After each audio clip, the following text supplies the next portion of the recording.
मेरे प्रियो, आप सभी को जय मसीह। आज हम उड़ाव पुत्र के दृष्टांत को देखते हैं, जो हमें बाइबल में लूका रचित सुसमाचार के अध्याय 15 के 11 से 32 में पढ़ने को मिलता है कि कैसे उसने अपनी गलतियों से सीखा कि वह क्या था और क्या बन गया। मेरे प्रियो, हम भी उस उड़ाव पुत्र के ही समान हैं। जैसे जब उड़ाव पुत्र अपने पिता के घर में था, तो उसके पिता के घर में सभी प्रकार की सुख सुविधा उपलब्ध थी, परंतु उसे वह अच्छी नहीं लगती थी। बल्कि वह चाहता था कि जैसे मेरे मित्र लोग रहते हैं, मैं भी उनके समान अकेला रहूं और जो मेरी इच्छा करे मैं वो करूं।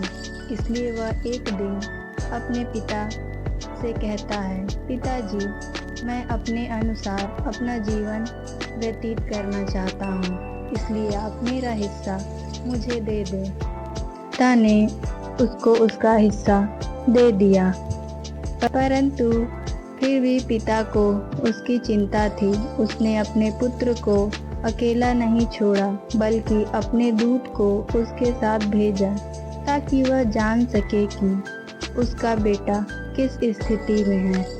फिर उड़ाव पुत्र अपना हिस्सा लेके अपने मित्रों के साथ दूर देश को चला जाता है और अपनी भोग विलास में अपनी सारी संपत्ति को खर्च कर देता है।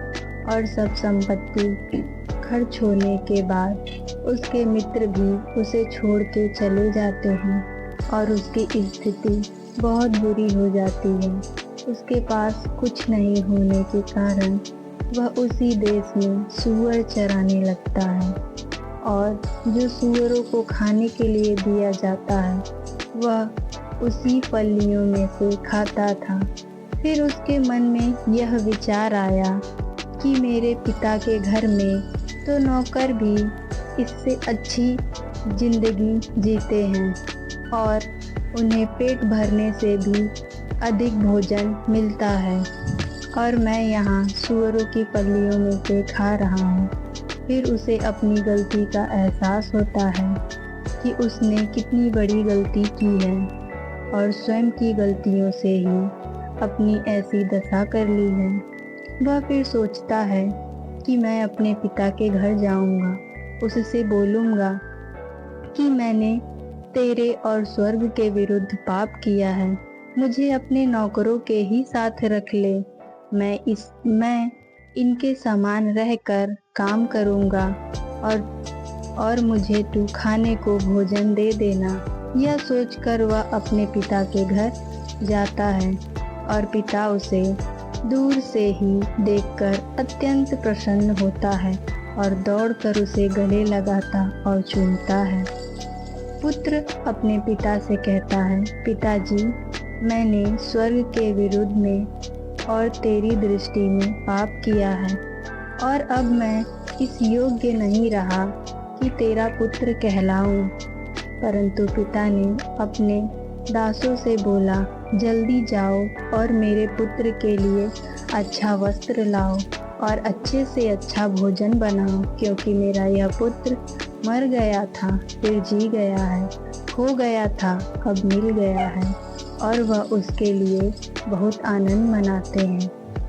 मेरे प्रियो, ठीक इसी तरह हमारा प्रभु भी हमसे प्रेम रखता है और इस इंतजार में रहता है कि कब उसके बेटे बेटी अपना मन फिरा के उसके पास लौट आएंगे, क्योंकि हम भी उस उड़ाव पुत्र के ही तरह अपने जीवन में अपनी सुख सुविधा में ही खोए हुए हैं और अपनी आत्मिक जीवन को महत्व नहीं देते और अनेक बुराइयों और परेशानियों में पड़े रहते हैं।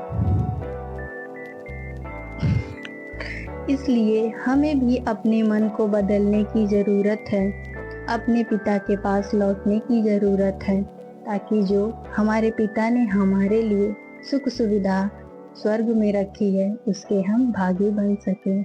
धन्यवाद।